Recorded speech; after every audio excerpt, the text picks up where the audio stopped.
Hello, everyone. I am John Allen, the editor of Crux, and this is Last Week in the Church. Now, I'm coming to you from Rome, and here in Italy, when you have a good meal, it's typically divided into four parts. You have an antipasto, meaning an appetizer, a first dish, a second dish, and then dessert. And that's just the kind of menu we've got for you today. We begin with the Vatican's money woes, or are they really? Then a new partnership for the Pope, a conviction in France, and finally, a birthday in Rome. So those are the plates we're going to be serving up. Stick around while I break it down. All right, so let us begin with our antipasto, the Vatican's money woes. The Council for the Economy held a virtual online Zoom meeting this past week to discuss the financial situation in the Holy See. And, ladies and gentlemen, it's not that great. Now, if you don't exactly know what the Council for the Economy is, you can be forgiven. This was a body created by Pope Francis in 2014 as part of an early sort of structural overhaul of Vatican finances. It was supposed to be the chief policy-setting body for financial administration in the Vatican. Honestly, over the years, it hasn't quite lived up to that billing.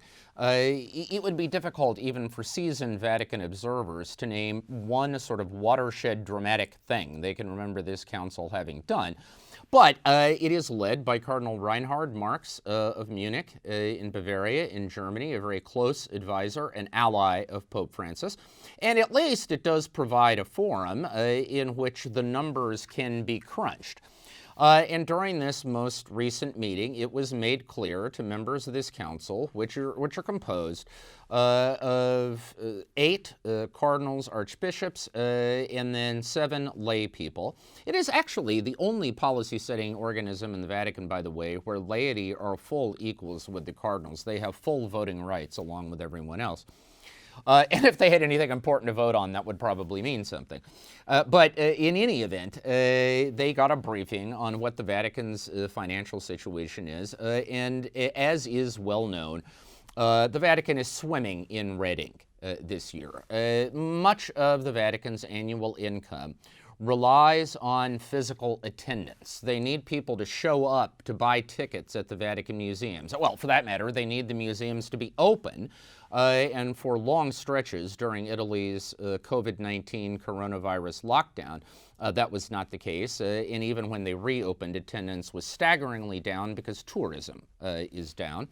The Vatican also relies on contributions from dioceses and Catholic organizations around the world, and of course, their coffers are empty too because they're having the same problem. Parishes have either been closed or dealing with dramatically reduced attendance at the Sunday liturgies, which means fewer dollars or pesos or euros or whatever it is in the collection basket, and therefore less money to send on to Rome.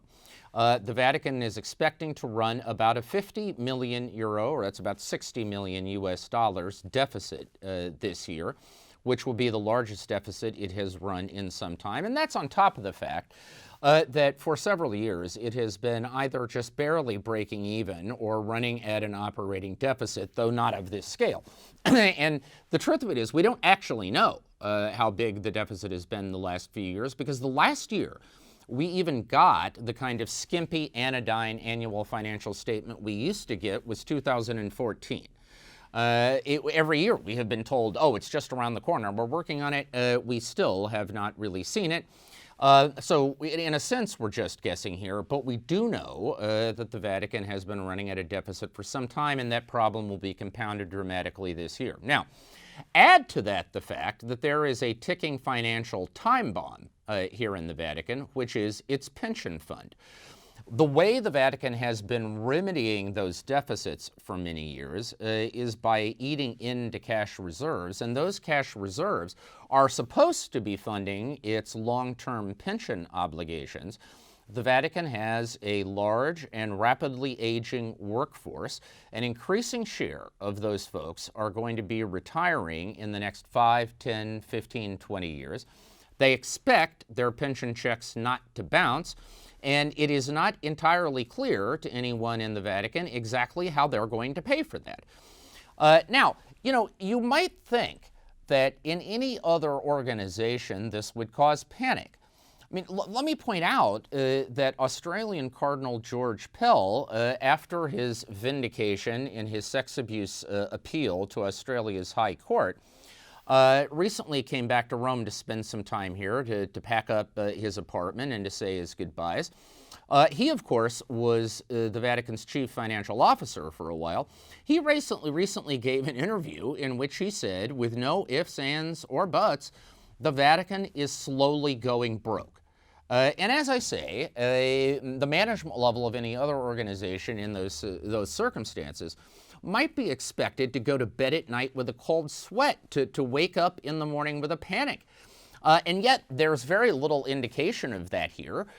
Christmas plans, for instance, are proceeding, with the exception of the restrictions related to COVID, more or less as normal. There will still be the live-streamed Christmas Eve Mass from St. Peter's Basilica with all of the trappings and the finery. The Pope, of course, is planning a trip to Iraq in March. Recently, the head of the Vatican Central Bank, known around here as the Administration of the Patrimony of the Apostolic See, gave an interview in which he said, we're not going broke. Everything is basically fine. We're conducting a spending review that's normal. But, other than that, cool your jets, slow your roll, everything is under control. Now, how does that add up? How could that be possible? Well, hold that question for a moment while we go to our primo piatto, that is our first main course here today, and that is the Pope's new partnership. This past week, it was announced that the Council for Inclusive Capitalism, which is a group of socially responsible CEOs and other titans of the earth, has entered into a partnership with the Vatican. It is now to be known as the Council for Inclusive Capitalism with the Vatican. And what this entails, apparently, is that these CEOs and titans of policy and industry each year will have a meeting with Pope Francis. They met with him this past November. This partnership is a fruit of that session. And with Cardinal Peter Turkson of Ghana, who heads the Vatican's dicastery for integral human development. Now, in terms of who these people are, this is like a who's who of the corporate world. I mean, represented in this Council for Inclusive Capitalism are, for instance, CEOs from the Bank of America, from British Petroleum, from Ernst & Young, from Estee Lauder, from MasterCard and Visa, from Johnson & Johnson, the Ford Foundation, the Rockefeller Foundation. I mean, quite honestly, it would be easier to list the Fortune 500 companies that are not a part of this group, in addition to representatives from the UN, OECD, and so on. It is the brainchild of a member of the Rothschild family who is involved in socially responsible capitalism projects. By the way, this is the kind of thing that, of course, drives far-right populists and conspiracy theorists absolutely insane. I mean, this is to them like the Trilateral Commission in the Rosicrucians. I mean, they look at this thing and they think it has black helicopters written all over it in the New World Order. But, in reality, of course, these are business people, investors, bankers, who are interested in trying to soften what they see as some of the hard edges of free market global capitalism. So they're interested in ethical investing, in environmental protection, worker rights, equal opportunity, those sorts of things. And this is a body intended to promote that. It is, of course, precisely the kind of thing that Pope Francis has been talking about since his election in March 2013. He is, of course, himself probably the world's leading moral critic of those hard edges of global free market capitalism. He talks about it being an economy that kills, and obviously his recent encyclical letter, Fratelli Tutti, is, in a sense, a long-form alternative vision, one which this Council for Inclusive Capitalism with the Vatican wants to promote. Now, if you wanted to be a cynic about this kind of thing, I mean, basically you could say, well, really what this amounts to is an opportunity for these CEOs and, other business types to have an annual photo op with the Pope and to sort of salve their conscience by the knowledge that they are involved in a project that is attempting to lift up the downtrodden without in any fundamental way altering their business practices. Remains to be seen if that case for cynicism is sustained, but before we leave the subject, let me make this point. Collectively, the corporate players who are involved in this Council for Inclusive Capitalism with the Vatican, this new partnership with the Pope, they represent $10.5 trillion of assets under control, $2.1 trillion of market capitalization, and collectively a workforce of 200 million people. Now, let's go back to our first story, the Vatican's money woes. Okay. The Vatican is running a 50 million euro deficit this year, and that's a problem, of course. It has unfunded pension obligations. Let's assume it's 10 times that. So we're talking 500 million euros. So collectively, let's say they're 600, 700 million. I mean, round it up. Make it €1 billion in the hole. Do you seriously think that the Pope's new BFFs in this Council for Inclusive Capitalism, with $10.5 trillion of assets under control and $2.1 trillion in market capitalization, if push came to shove, couldn't put their heads together, pass the hat, and do the Pope a solid? I mean, in other words, I think one of the reasons that the collective blood pressure of the Vatican doesn't go up when they see red ink on the books is because every one of them knows all the Pope really has to do is ask, and many of these problems can probably be solved. All right, let us move on to our secondo piano, which is typically the meat dish in an Italian meal, well, or seafood. In this case, it's a conviction in France of Italian Archbishop Luigi Ventura. Archbishop Ventura, who is a career Vatican diplomat, had served as the Pope's ambassador in France from 2009 to 2018. Last year, in 2019, he was accused by a young clerk, essentially, who worked in the Paris mayor's office, who claimed that Archbishop Ventura had inappropriately groped him at a reception. After that, 3 other accusers making similar accusations of molestation and groping came forward. Prosecutors in France intended that they communicated at the time that they intended to investigate and then said they wanted to file charges. The Vatican, in a somewhat rare move, indicated that it was going to waive Archbishop Ventura's diplomatic immunity so that he could face those charges. We should say that Archbishop Ventura has vigorously denied these charges, continues to maintain his innocence. Despite that, a court in Paris this past week found him guilty on the molestation charges and sentenced him to 8 months in prison, but that sentence is suspended. Archbishop Ventura is currently in Rome. He came back to Rome in 2019. He was planning to return to France to participate in the trial, but due to ill health and travel restrictions related to COVID, he didn't do that, so he was in effect sentenced in absentia. Now, his lawyer swiftly indicated that Archbishop Ventura plans to appeal. 2 points to make about this, I think. One is when we look at these situations, I think there are 2 cases, 2 object lessons, really, we always have to have in mind.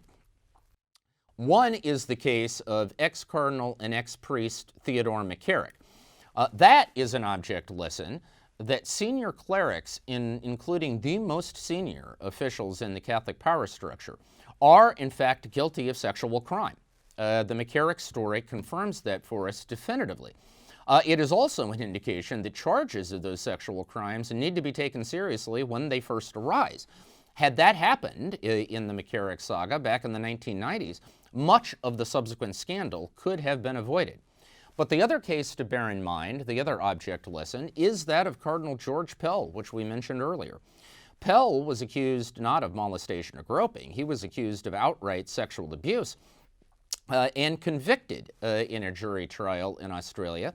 That jury conviction was upheld on its first appeal, and it was only when it reached the Australian High Court that those justices ruled that no reasonable person should have convicted Pell on the strength of the evidence that was actually presented at that trial. In other words, what these two object lessons together tell us is that every accusation, even against the most senior figure in the system, has to be taken seriously. But at the same time, an accusation is not the same thing as guilt. Which of these two object lessons turns out to be the more appropriate metaphor for the situation of Archbishop Luigi Ventura remains to be seen. I think the other takeaway from the Ventura case simply is this. It is another sort of historical turning point, if you like. It's a chapter in a long story, which is the gradual, if not erosion, at least softening of the Vatican's sovereign immunity. The Vatican is, of course, a sovereign state under international law. It takes that status very seriously.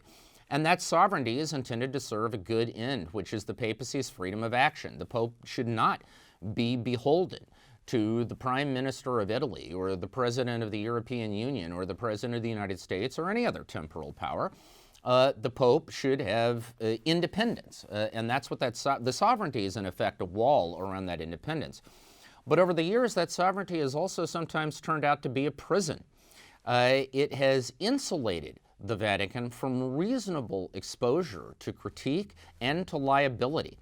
And it has also engendered perceptions of arrogance, and that the Vatican believes it is above the law. Recent popes have understood that. Pope Benedict XVI, for instance, set aside that sovereignty when he decided to have the Vatican participate in the Moneyval process. That's the Council of Europe's anti-money laundering watchdog unit to ensure that the Vatican is playing by the same rules as everyone else. In the Ventura case, when Cardinal Pell did not invoke diplomatic immunity but went back to Australia to stand trial, it was another step in that direction. And so is the Ventura case. In other words, what we are seeing here is an intriguing and profoundly important historical process play out.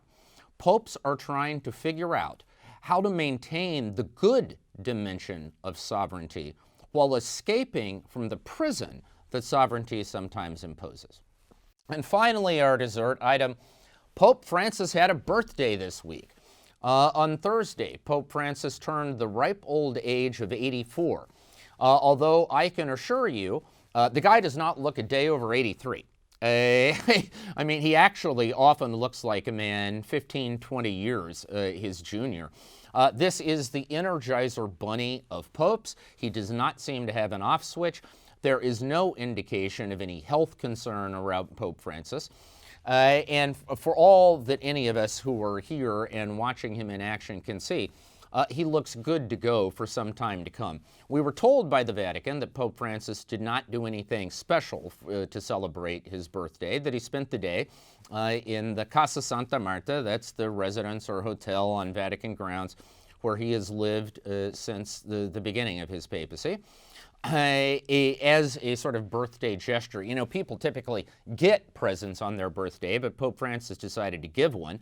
He sent 4 respirators to the people of Venezuela to help them cope with the COVID crisis that they are experiencing, which of course comes on top of a deep social and political mess in that nation. But, you know, in the Vatican, typically they don't have any official celebrations for the Pope's birthday either. Typically, the day they mark is the anniversary of his papacy, which in Francis's case is March 13th, not his birthday, December 17th. And that is because the Vatican typically wants to put the emphasis on the office rather than the man. Nonetheless, this week with the Pope's birthday is probably a time for reflection on the man. Because Jorge Mario Bergoglio, sure, he's the successor of Peter, and as such, there is an institutional, official, structural nature to the role that he plays. But he is also one of the more unique individuals ever to occupy that office. From the beginning, he has brought his personality to it, and that has delighted some and consternated others. But it has meant there has never been a dull moment. Whatever else you want to say about this papacy, it is endlessly fascinating. And so Jorge Mario Bergoglio, happy birthday, many happy returns, ad multos annos, and we look forward to watching the next act. All right, that's our show for this week. We are going to be on a 2-week hiatus because next Friday, ladies and gentlemen, is Christmas, and the Friday after that is New Year's. So have a very merry and blessed Christmas. Have an incredibly happy New Year. Stay safe, stay healthy, stay happy. Until we talk to one another again, have a fantastic fortnight.